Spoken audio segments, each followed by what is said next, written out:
মদিনায় নবীজি যখন সাল্লাল্লাহু আলাইহি সাল্লাম, প্রচন্ড গরম তখন মদিনায়, খেজুর পাকার মৌসুম, তীব্র গরম পড়ছিল।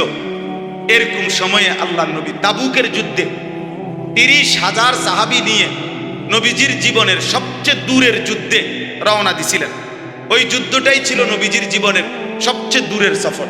প্রায় 16 থেকে 17 দিন পায়ে হাঁটার রাস্তা, এত দূরত্ব, এত দূরত্ব। তো এই দূরত্বের আপনার তাবুক, এখনো এই এলাকা আছে তাবুক নামে। তো এই রওনা যখন দিছে তখন মদিনার মধ্যে তীব্র গরম ছিল। এমনিতেই আরবের গরম আমাদের চাইতে বেশি না, কথা বলেন। তো ওই সময় ছিল আরো বেশি, যেমন আমাদের হজ্জের সময় তীব্র গরম। এইবারও হজ্জের সময় আরাফাতের ময়দানে যখন বাইরে দাঁড়াইছি, আমি ফুলচুয়ার হজরতের সাথে দাঁড়াইছি, আমাদের হজরত মাওলানা মুফতি আবু সাঈদ দামাত বারাকাতুহুল আলিয়া হুজুরের সাথে দাঁড়াইছিলাম আরাফাতের ময়দানে দোয়া করার জন্য। মনে হয় যেন গরমের রৌদ্রে মানে পাওটা যেন পুড়ে গেছে, সুতরাং মনে হয় যেন আগুনের গোলা মারতেছে, এত গরম, এত তীব্র গরম। তো মদিনায় তখন তীব্র গরম ছিল, ফল পাকার মৌসুম, খেজুরের। আল্লাহ নবী সাল্লাল্লাহু আলাইহি সাল্লাম রওনা দিছেন, সাহাবারা রওনা দিছেন। মদিনার মুনাফিকরা, নামদারি মুখোশধারী মুসলমান, মুনাফিক, হৃদয়ে যাদের ঈমান নাই, মুখে যারা মুসলিম বলতো, এমন মুনাফিকগুলো মুসলমান সাহাবীদেরকে টিটকারি করতেছিল আর বলতেছিল, লা তানফিরু ফিল হার। এইটা কোরআন শরীফের আয়াত না? কোন সূরা? সূরা তাওবা। লা তানফিরু ফিল হার, এই গরমের মধ্যে তোমরা বের হয়ো না, সাবধান। এনতিকা বেশিতে বেশি জংশন পর্যন্ত যাইতে পারবা, এর বেশি মনে হয় যাইতে পারতে না। এই গরমে মইরা শীতে দেখবে, মানে এত গরম। আর কোথায় তাবুক, তোমরা তো পথেই মারা যাইবা সব। এই ঠাট্টা করছিল আর হাসতেছিল, দেখছো যে কেমন বেকুব, এই গরমের মধ্যে বুঝি মানুষের যুদ্ধে যায়। এই তখন আল্লাহ তাআলা বলছে, বন্ধু জবাবটা আমি দিচ্ছি, আমি জবাব দিচ্ছি দোস্ত। আল্লাহ বলেন, আপনি বলেন বেঈমান মুনাফিক রে, কুল নারু জাহান্নামা আশাদ্দু হাররা, এই নাফরমান শুনো, জাহান্নামের আগুনের গরম তার চাইতে অনেক বেশি গরম। বালিয়াদহাকু কালিলা ওয়ালিয়াবকু কাসীরা। আর আল্লাহ বলছে, বন্ধু বলেন ওদেরকে কম হাসতে, বেশি কাঁদতে বলেন, জাহান্নামের আগুন তাদের জন্য অপেক্ষা করছে। আর আমার এই মুমিন বান্দারা এই গরমের ঘামে, এই ঘামে তাদের ঘাম মুছতে মুছতে জাহান্নামের আগুন নিভায়, ওদের জন্য জাহান্নামের আগুন অপেক্ষা করছে। কম হাসতে বলেন, মস্কারি করো, মস্কারি, উলামায়ে কেরামকে নিয়ে মস্কারি, আল্লাহর ইবাদতকে নিয়ে মস্কারি। চলো, ইন্নাল্লাযীনা আজরামু কানু মিনাল্লাযীনা আমানু ইয়াদহাকুন। আল্লাহ বলেন কোরআনে, আজকে নাফরমানরা, পাপীরা ঈমানদারকে নিয়ে হাসে, ইয়াদহাকুন। আল্লাহ ওয়াদা দিছে, আল্লাহ ওয়াদা দিছে, মুমিন তুই ঘাবড়াইস না বান্দা, সিজদা দে আমার বান্দা, গুনাহ ছেড়ে দে বান্দা, নাফরমানি ছেড়ে দে বান্দা। আমি আল্লাহ ওয়াদা দিলাম, ফালিয়াউমাল্লাযীনা আমানু মিনাল কুফফারি ইয়াদহাকুন। সেদিন হাসরের ময়দানে আমার মুমিন বান্দা এই বেঈমানদেরকে নিয়ে হাসবে। আজ বেঈমান তুই হাস, সেদিন আমার বান্দা হাসবে, ঈমান। আখির আল্লাহর ওয়াদা, আল্লাহর ওয়াদা। এই জন্য দয়া করে, গরম কোনো সমস্যা না, বিনিময়ে যদি আল্লাহ মাফ করে দেয়, কি বলেন, যদি আল্লাহ মাফ করে দেয় তাহলে কম পুঁজিতে বেশি মুনাফা, কম কষ্টে বেশি পুরস্কার। আল্লাহ আমাদেরকে মাফ করে দেন। চলেন, আমি দেরি করব না, আমি তাড়াতাড়ি করতেছি। আমার এই আয়াতের অর্থ বলার জন্য আমি যাচ্ছিলাম কাছে। তো আল্লাহ তাআলা আমাদের কাছে চান তাকওয়া। আমরা এখানে আলহামদুলিল্লাহ সবাই মুসলমান কিনা, মুমিন কিনা বলেন? আলহামদুলিল্লাহ। অতএব আল্লাহ তাআলা আমাদের কাছে চায় তাকওয়া। তাকওয়া মানে দুই অর্থ, গুনাহ ছেড়ে দেওয়া, তারকুল মুনকারাত, ফি'লুল খায়রাত। তাকওয়ার অর্থ হলো গুনাহ ছেড়ে দেওয়া আর আদেশ পালন করা। তাহলে এই দুইটার মধ্যে আপনি বলছি, আমি শুনছেন যে দুইটার মধ্যে প্রাধান্য এক নাম্বার প্রথম কোনটা? তাকওয়ার মধ্যে প্রথম কোনটা বলেন না, সবাই বলেন।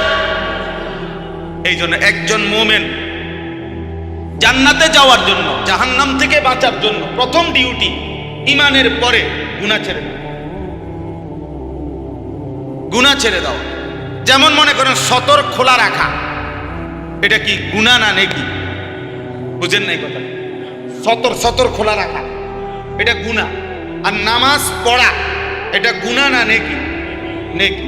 এই দুইটা একই সময়। এক লোক ইমানদার হইছে, এক লোক ঈমান আনছে, এখন তার উপরে নামাজের বিধান, কিন্তু সতর ঢাকা এর আগে পড়ে, আমার নামাজের বাহিরের কাম না। বুঝেন নাই? তাহলে কি বুঝা গেল? গুনাহ গুনাহ এটা সতর খোলা রাখা, সতর আগে ঢাকতে হবে, এরপরে কি করতে হবে? সিজদা দিতে। সতর ঢাকা ফরজ। নামাজের বাহিরের যে হুকুম ফরজগুলো, এর মধ্যে সতর ঢাকা একটা আছে কিনা বলে? এটা কিতাবে আমি নিজে পড়ছি, এটা বানাই না কথা না। এজন্য বললাম আল্লাহ তাআলার প্রথম চাওয়া মুমিনের কাছে গুনাহ ছেড়ে দাও, গুনাহ ছেড়ে দাও। আচ্ছা এবার আপনি কোন এই যে গ্রিল, এটা এই মনে করেন এই যে জানালার এই গ্রিল, এইটার মধ্যে ঝংকার হয়েছে, এটাতে নতুন করে রং দিতে হবে। এখন কি সিস্টেম কি? আগে রং দেওয়া, এরপরে সিরিজ কাগজ দিয়ে ডলা। সহজ হিসাব কিনা বলেন? আগে কি সরানো, এরপরে কি দেওয়া? আগে ক্ষতি ছড়াও, এরপরে উপকার। যে বাড়ির সামনে গেছে ভিক্ষা করতো, কারো বাড়িতে হাত পাচ্ছে কিছু দিতে, এর সময় দেখে বাড়ির দুয়ারে ওই বেটার পোশাক কুত্তা, কুকুর কুকুর গেউ গেউ করতে আছে। এখন এই লোক প্রথম কি চাইবে? চাউল। বুঝেন নাই কথাটা? আগে আগে টাকা। হ্যাঁ না, বুঝেন নাই হিসাবটা? সে আগে বলবে দোস্ত আল্লাহ দোয়াই, আমার চাইলের দরকার নেই। এটাই তো আমাদের দেশে কয় ভিক্ষা থাক কুত্তা সামলা। হ্যাঁ, ক্ষতি সরাও আগে, চাউল দিব পরে। আগে গুনাহ ছাড়ো, আগে হারাম ছাড়ো, আগে নাফরমানি ছাড়ো, আল্লাহর অবাধ্যতা ছাড়ো, একটা একটা গুনাহ ছাড়ো। এবার গুনাহ ছাড়লেই আল্লাহর কসম রব্বুল আলামিন কলিজার ভিতরে ইবাদতের জজবা, মহব্বত, আগ্রহ আল্লাহই তৈরি করে দেয়। ইন তাত্তাকুল্লাহা ইয়াজআল লাকুম ফুরকানা ওয়া ইউকাফিরু আনকুম সাইয়্যাতিকুম। আল্লাহ বলে যদি তাকওয়া অবলম্বন করো, গুনাহ ছেড়ে দাও, আমি রব্বুল আলামিন ওয়াদা দিলাম অন্তরের মধ্যে, দিলের মধ্যে সত্য মিথ্যার পার্থক্যকারী একটা শক্তিওয়ালা, একটা শক্তি যেটার নাম ফুরকান, এমন একটা থার্মোমিটার আমি আল্লাহ তোমার দিলের মধ্যে দিয়ে দেব। গুনাহ ছেড়ে, গুনাহ ছেড়ে দাও। ওয়াদারু যাহিরাল ইসমি ওয়া বাতিনা। আল্লাহ তাআলা বলে প্রকাশ্য গুনাহ ছেড়ে দাও, গোপন গুনাহ ছেড়ে দাও। ওয়ালা তাকরাবুল ফাওয়াহিশা মা যাহারা মিনহা ওয়া মা বাতান। আল্লাহ তাআলা বলেন কোন অশ্লীলতা, বেহায়াপনার কাছেও যেও না, প্রকাশ্যেও না, গোপনেও। প্রকাশ্যেও না, গোপন। গুনাহ ছাড়ো, অশ্লীলতা ছাড়ো। আল্লাহ বলছে ওয়া ইয়াত্তাবি খুতুওয়াতিশ শাইতান ফাইন্নাহু ইয়া'মুরু বিল ফাহশাই ওয়াল মুনকার। যে শয়তানের পথ ধরবা, মনে রেখো শয়তান তো তাকে অশ্লীলতা এবং গুনাহের আদেশই করবে, গুনাহের আদেশ করবে। অতএব এটা আমাদের জিম্মাদারি, এক মুমিনের জন্য প্রথম ডিউটি গুনাহ ছাড়া। মুত্তাকি মানেই বলে প্রথম তাকে বলে যে গুনার থেকে বাঁচে। যেমন ফরহেজগার, আমরা বলি না লোকটা ফরহেজগার মানুষ, বলেন কি না? এটা কাকে বলে কোন তো? আমাদের দেশে সচরাচর যে তসবি পড়ে, আল্লাহ বিল্লাহ করে, অজু নামাজ পড়ে, মসজিদে আসা যাওয়া করে, কিছু দান সৎকাও করে, এই মানুষে কি বলে? লোকটা মাশাআল্লাহ কি করে। আসলে মূলত এগুলো তো সে করে, আর ফরহেজগার বলে মূলত যে করে না তার, যার মধ্যে দৈন্তান নয় কান্না, তাকে বলে ফরহেজগার। ফরহেজগার শব্দের অর্থ হলো বিরত থাকে, যে ফরহেজ অর্থ বিরত থাকে। তাইলে আপনি আমি ফরহেজগার বলেন যে তসবিহ পড়ে, নামাজ পড়ে, আল্লাহ বিল্লাহ করে, তারে মূলত ফরহেজগার বলে যে করে না তাকে। তো মানে কি বুঝেন নাই? মানে কি? তাই ফরহেজগার মানে কি? যে বিরত থাকে, বিরত থাকে, করে না, যে করে না। কি করে না বলেন না? কি করে না? এই যে মিথ্যা বলে না সে ফরহেজগার, যে চুরি করে না সে ফরহেজগার, যে জিনা করে না সে ফরহেজগার, যে নারী দেখে না সে ফরহেজগার, যে হারাম দৃশ্য দেখে না সে ফরহেজগার, যে সুদ খায় না সে ফরহেজগার, যে কিস্তি নেয় না সে ফরহেজগার, যে তার স্ত্রীকে বেপর্দায় রাখে না সে ফরহেজগার, যে তার ছেলেকে বেনামাজি থাকতে দেয় না সে ফরহেজগার, যে একটা গালি দেয় না সে ফরহেজগার, একটা গুনার থেকে যে বেঁচে থাকে তাকে বলে ফরহেজগার। আমনে তো চাচা সেজদাও দেন, বিড়িও খান, ঘটনা কি তা? দেখো আরে বুঝান, আমরা কি চিরা খাই? আমরা বুঝি না। আপনি যে মাত্র আসরের নামাজ পড়লেন, বারিন্দার মসজিদ থেকে বাইরে একটা গালি দিছে, এক গালিতে মাটির তলের সাফুজান দুইটা গেছে, এমন ডাকায়। হ্যাঁ, কি ব্যাপার? কি ধরনের মুত্তাকি আপনি? এই মাত্র মসজিদ থেকে বের হইলেন, আপনি এখন আবার গিয়া চায়ের দোকানে, রঙিন টেলিভিশনের সামনে নর্তকীর নাচ গানের নাটক, সিনেমার সামনে রাক্ষসের মতো চোখ বড় বড় করে হা করে তাকায় রইলেন। ঘটনাটা কি? এক মুসলমান কত বছর মিথ্যা বলে, এক মুমিন কত বছর নাফরমানি করে। মুসলমান 30 বছর সুদ খায়, মুসলমান 30 বছর ওজনে কম দেয়, মুসলমান 60 বছর পর্যন্ত বিড়ি সিগারেট খাবে, মুসলমান 60 বছর বয়সেও গালিগালাজ করবে, মুসলমান 60 বছর পর্যন্ত কিস্তি নেবে। হায় হায় হায় হায়, এ কেমন মুত্তাকি বলেন না বাপ? আজকে 30 বছর ধরে যার ঘরে প্রত্যেক দিন নাচ গান টেলিভিশন নাটক সিনেমা চলতেছে, প্রতিদিন আপনার বিবি বাচ্চা দেখে, আপনি কি একদিনও ভাবলেন না এটা গুনাহ? আপনার কি কোনোদিনও মনে পড়ে না এটা যে হারাম? এটা ছাড়তেন না আপনি, তা আপনি বেহেশতে যাবেন কেমনে? আপনি সুপারিশ পাবেন কেমনে? আপনি হাউজে কাউসারের পানি নেবেন কিভাবে? এই বাপ বলেন না, আমারে বলেন, আমি আমারও বলি আপনারও বলি, কেমনে যাবেন বলেন না বাপ? সুপারিশ মানে কি? নবী সাল্লাল্লাহু আলাইহি সাল্লাম সুপারিশ করবেন, এই কথা তো 100 সত্য, কিন্তু সুপারিশ মানে কি? উম্মত, নবীর এ কথার অর্থ তো এই যে নবী বলেছে, উম্মত তুমি বিড়ি খাইতে খাইতে কবরে আসবা, আমি সুপারিশ করে জান্নাত দেব, এই তো না? তুমি গালি দিতে দিতে কবরে আসবা, আমি সুপারিশ করে জান্নাত দেব। তুমি কিস্তি রাইখা কবরে আসবা, আমি সুপারিশ করে জান্নাত দেব। তুমি তোমার ঘরে রঙিন টেলিভিশন রাইখা মৃত্যু পর্যন্ত তোমার টাকা দিয়া বিল দিছ, তোমার টাকা দিয়া ডিশের বিল দিছ, এরপরে কবরে আসবা, আমি নবী তোমারে সুপারিশ করে জান্নাত দেব, হাউজে কাউসারের পানি পান করাই দেব। এরই তো নাম সুপারিশ। হাসরের মাঠ ফুটবল খেলার মাঠ নাকি? হাসরের মাঠ মস্কারি। হ্যাঁ, সুপারিশের কোনো নিয়ম কানুন নাই, কথা বলেন না। হাউজে কাউসারের পানির কোনো নিয়ম কানুন নাই। এটা 15 টাকার বোতল, এটা মাম পানির বোতল মনে করছে কি ও বাপ? হ্যাঁ, এত সহজ হয়ে গেল আখেরাত। আমরা যুগ যুগ ধরে, এক সময় ছিল হজে যাইতো আল্লাহর বান্দারা, আজ থেকে 50 বছর 100 বছর আগে যে পানির জাহাজে করে জীবনের তরে গ্রাম সকলের থেকে দোয়া দায়ী নিয়া সমস্ত লেনদেন ক্লিয়ার করে মাপসাপ নিয়া এরপরে কি যাইতো আল্লাহর ঘরে হজে যাইতো, মানে আর কোনোদিন ফিরবে কিনা তার কোনো নিশ্চয়তা নাই। 6 মাস 1 বছর পরে আল্লাহ আনাইলে আবার কি আসতো, ফেরত আসতো। এখন ফজরের নামাজ বাংলাদেশে পড়লে জোহরের নামাজ হারাম শরীফে গিয়া পড়ে। 6 ঘন্টা বিমান ফ্লাইং হইলে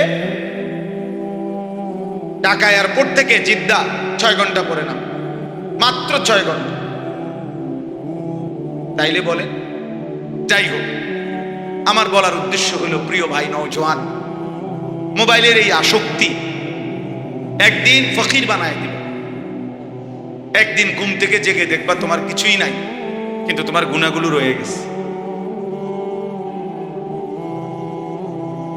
একদিন হারামগুলো সব রয়ে গেছে।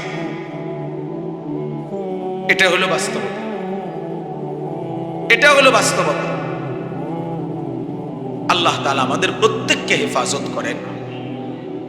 কোরআনুল কারীমের 18 নম্বর পারা 24 নম্বর সূরা, সূরা নূর, এই সূরার 30 নম্বর আয়াত আমি পড়ছি এই মাত্র। এই অল্প একটু সময় আমি এই আয়াতকে সামনে রেখে অল্প কিছু কথা বলতে চাই। আল্লাহ তাআলা আমাদেরকে তৌফিক দান করেন। প্রথম যে কথাটা বুঝতে হবে, এক মানুষের জন্য আল্লাহ তাআলার দেওয়া সর্বশ্রেষ্ঠ নিয়ামত হলো ঈমান, কালেমা লা ইলাহা ইল্লাল্লাহ মুহাম্মাদুর রাসূলুল্লাহ সাল্লাল্লাহু আলাইহি ওয়াসাল্লাম। এই গোটা সৃষ্টি জগতের সবকিছু আল্লাহর দেওয়া নিয়ামত, তন্মধ্যে সর্বশ্রেষ্ঠ নিয়ামত, পরিপূর্ণ নিয়ামত ঈমান। কোরআনুল কারীমের মধ্যে আছে, ওয়া আসবাগা আলাইকুম নিআমাহু যাহিরাতাও ওয়া বাতিনা। আল্লাহ তাআলা বলেন, তিনি তোমাদের উপরে তার নিয়ামত সমূহ প্রকাশ্য এবং গোপন সমস্ত নিয়ামত সমূহ আসবাগা পরিপূর্ণ করেছেন। ইসবাগ মানে পূর্ণ করা। তো তাফসীরের মধ্যে আছে, কোন বান্দার উপরে আল্লাহর নিয়ামত পরিপূর্ণ হয় কখন? যখন 4 ডালার 7 ডালায় শেষ হয়। কি বলে, উনি যেটা টার্গেট দিয়েছে 4 তলা বিল্ডিং, এটা যখন পূর্ণ শেষ হয়।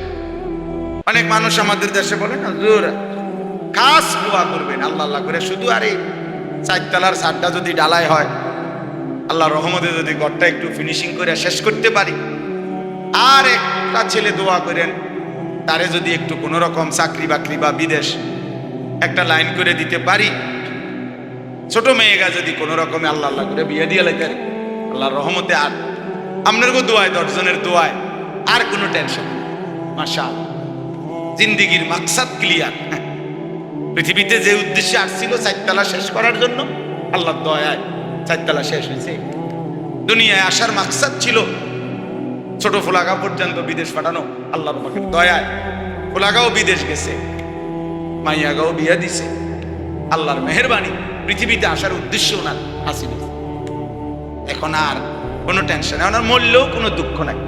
মরলেই তো ফেরেস্তা ফেলমালটা নাস্তা পানি নিয়ে ফেরেস্তা কবরে বসে রয়েছে। আপনি শুধু মরবেন না, আপনি মরণের জন্য না বসে রয়েছে ফেরেস্তা।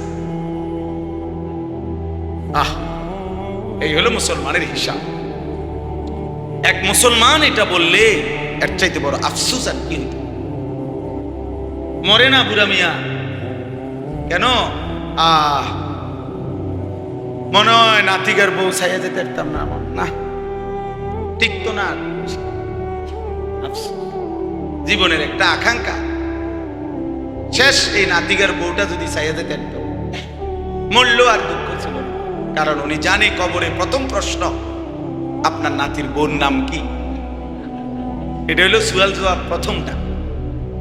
এই জন্য উনি চাচা মরে না, নাইলে উনি আরো 2-4 বছর আগে মারা যাইত। শুধু নাতির বউগের লেগে মরে না। আফসোস, আমারে বলছিল এটা, আমি মিথ্যা বললাম, আমাকে বলছি। বললাম যে এরকম তাড়াহুড়া করতেছেন কেন ছেলের বউয়ের জন্য? ধীরে সুস্থে দেখেন।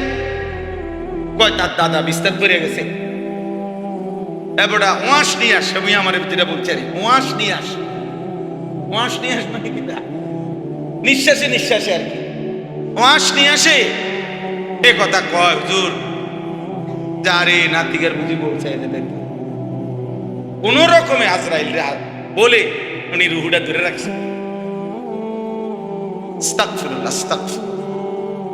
এই মুমিনের স্বপ্ন হইতে পারে, এক মুমিনের আখিরি তামান্না এটা হবে। আল্লাহ আমাদেরকে হেফাজত করেন। তাইলে বললাম আল্লাহ তাআলা সবচেয়ে বড় নিয়ামত যেটা দিয়েছেন, আসবাগা বলতাম পূর্ণ নিয়ামত। একজন বিশ্ববিখ্যাত মুফাসসির হযরত আব্দুল্লাহ ইবনে আব্বাস রাদিয়াল্লাহু তাআলা আনহুমার ছাত্র মুজাহিদ ইবনে জবর রাহমাতুল্লাহি আলাইহি, মুজাহিদ জগৎ বিখ্যাত মুফাসসির ছিলেন, তাবিঈ। উনি বলছেন কোন বান্দার উপরে আল্লাহর নিয়ামত পরিপূর্ণ হয় কখন? যখন ওই বান্দা ঈমানের দৌলত লা ইলাহা ইল্লাল্লাহের নিয়ামত যখন পায়, তো তখনই বলা হয় যে আল্লাহ তাআলা তার উপরে নিয়ামত পূর্ণ করেছেন। ঈমানবিহীন গোটা দুনিয়া, আল্লাহবিহীন গোটা দুনিয়া যদি হাজার লক্ষ বারও পায়, সে কিছুই পায়। আল্লাহকে পেয়ে গোটা দুনিয়া যদি কিছু না পায়, সে কিছুই হারায় নাই। আমার শায়েখ আল্লামা মুফতি মুশতাকুন নবী কাসিম হুজুর এটা বেশি বলেন, আল্লাহকে পেয়ে যদি সব হারায়, কিছুই হারায়নি। আল্লাহকে না পেয়ে যদি সব পায়, কিছুই পায়। মুজাহিদ আজম আল্লামা শামসুল হক ফরিদপুরি রাহমাতুল্লাহ আলাইহি এটা বলতেন, তুমি আল্লাহকে পেয়েছো, সব পেয়েছো। তুমি আল্লাহকে পাওনি, কিছুই পাও। হাকিমুল উম্মত মুজাদ্দিদুল মিল্লাত হযরত মাওলানা শাহ আশরাফ আলী থানভী রাহমাতুল্লাহ আলাইহি আজাল্লে শ্রেষ্ঠতম খলিফা খাজা আজিজুল হাসান মজজুব রাহমাতুল্লাহ আলাইহি বলতেন, জুতু মেরা তো সব মেরা। আল্লাহ যখন আপনি আমার, সবই আমার, আসমানও আমার, জমিনও আমার। अगर एक तो नहीं मेरा तो कोई शाई नहीं मेरा। আপনি আমার নাই নয় তো আমার আর কিছুই। যার আল্লাহ নাই তার কিছু, যার রব নাই, যার মালিকের সাথে বন্ধন নাই, আল্লাহর সাথে যার বন্ধন নাই, খোদার কসম তার জীবনে কিচ্ছু, তার কিছু নাই।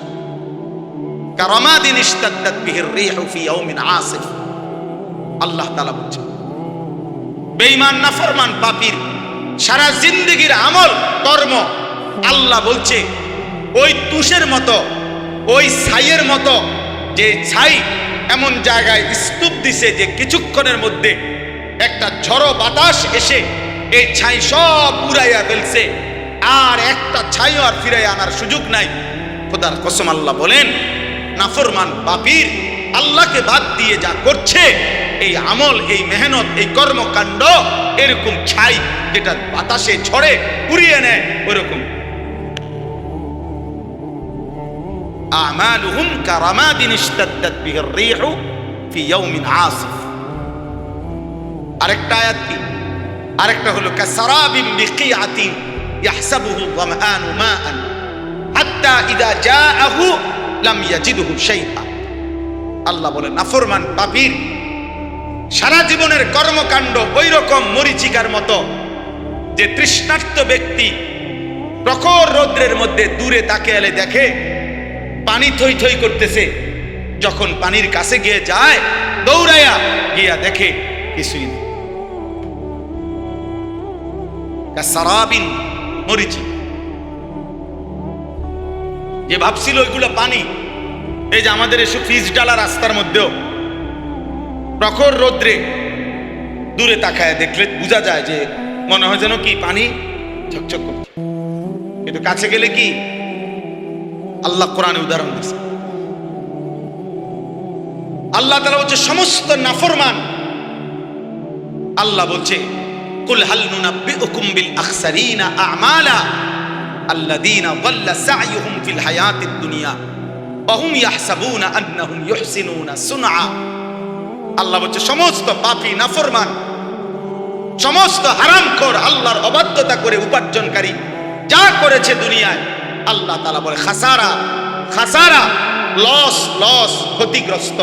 ক্ষতিগ্রস্ত, যারা মনে মনে ভাবছিল আমি বড় সুন্দর সুন্দর কাজ করেছি, হুজুর বিল্ডিং করেছি দেখার মতো, একটা বাউন্ডারি ওয়াল দিছি ছায়া থাকার মতো, একটা গেট করছি 3 লাখ টাকা SS5 এর গেট, এক একটা দরজা বিশ্বাস করেন হুজুর একদম মালয়েশিয়ান সেগুন কাঠ, 1 লাখ টাকার কমে একটা দরজা নাই। ইয়াকুলু আহলাকতু মালাল লুবাদা, দুনিয়ার সাজানোর জন্য অনেক টাকা খরচ করছি। আল্লাহ তাআলা বলেন ও ভেবেছিল অনেক সুন্দর কিছু করেছে, আসলে ও খাসারা, ও লস ক্ষতিগ্রস্ত আখসারিন, ও ক্ষতিগ্রস্ত।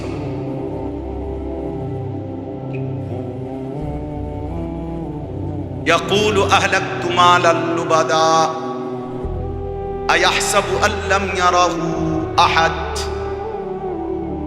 আল্লাহ বলে নাফরমান বলে আমি অনেক টাকা খরচ করেছি দুনিয়ার জন্য।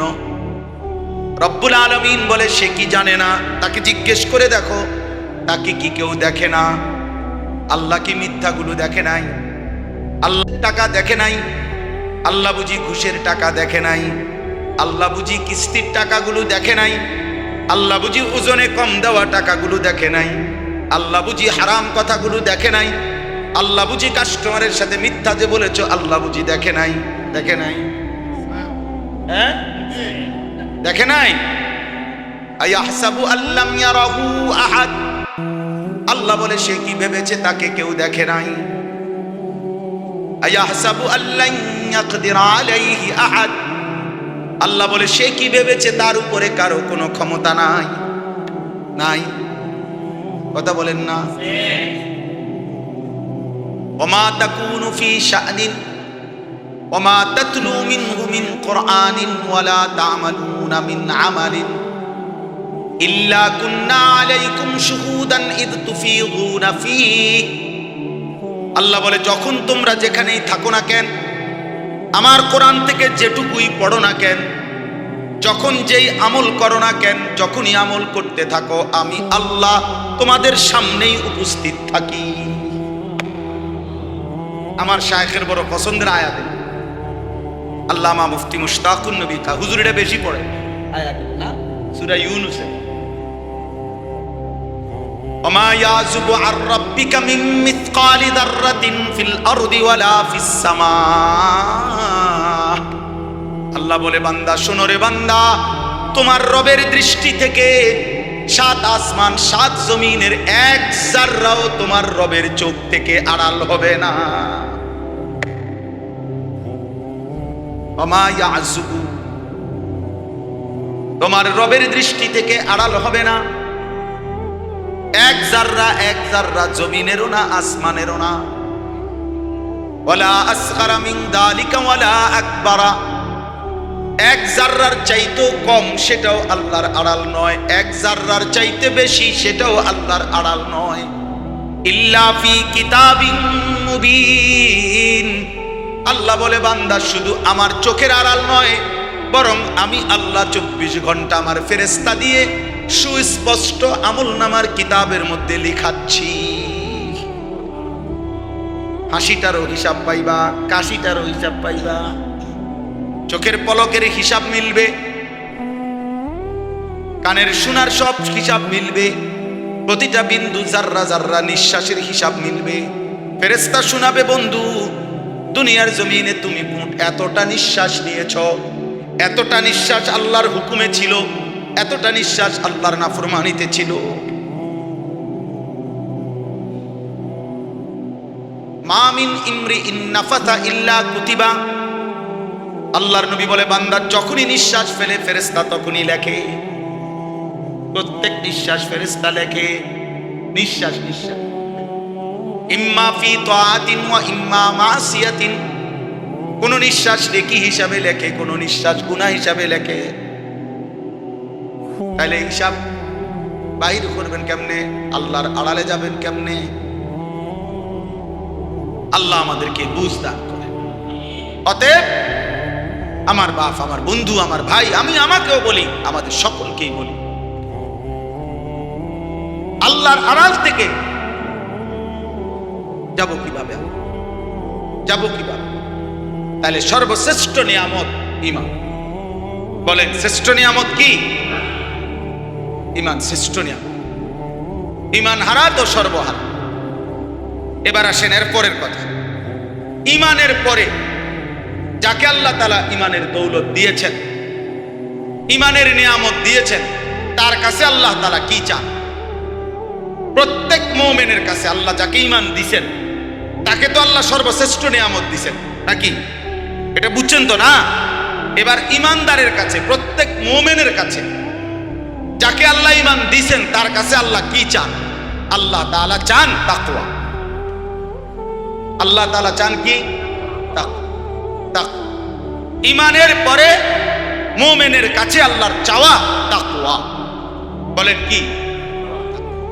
তাকওয়া। আল্লাহ বলেন এবার আমি তোমার কাছে ঈমান আমি তোমাকে দিলাম, এবার আমি তোমার কাছে তাকওয়া চাই।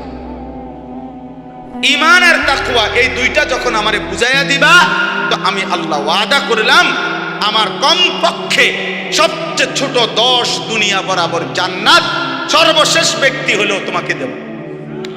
আর বড়র কোনো হিসাব নেই, আরো বেশি। উইদ্দাত লিল মুত্তাকিন, আল্লাহ বলে আমার জান্নাত বানানোই হয়েছে মুত্তাকিদের জন্য। জান্নাত বানানোই হয়েছে মুত্তাকিদের। উইদ্দাত লিল মুত্তাকিন আ'দাতু লিইবাদিয়াস সালিহিন। হাদিসে কুদসিতে আছে, আল্লাহ বলেন আমার নেক বান্দাদের জন্যই আমি জান্নাত বানিয়েছি। তাহলে তাকওয়া। এখন তাকওয়া মানে কি? আল্লাহ যেটা আমাদের কাছে চায়, তাকওয়া মানে দুই জিনিস। এক নাম্বার হলো গুনাহ ছেড়ে দেওয়া, দুই নাম্বার হলো আদেশ পালন করা। এক নাম্বার কি? আবার বলে শোনেন, গরম লাগলে কোনো অসুবিধা না, গরম লাগলে মরতেন না। গরম লাগলে মারা যাবে, মরলে আরো আগে মরে গেলেন। গরম তো আরো আগের দিনও ছিল, তো কাজে এটা নিয়ে তো টেনশনের কিছু। গরম লাগো আল্লাহর জন্য, এটুকু গরম সয়ে যদি এই ঘামের বিনিময় রব যদি বলে মাফ করে দিলাম, কেমন হবে বলে? কোরআনুল কারীমের মধ্যে স্পষ্ট আছে, সূরা তাওবার মধ্যে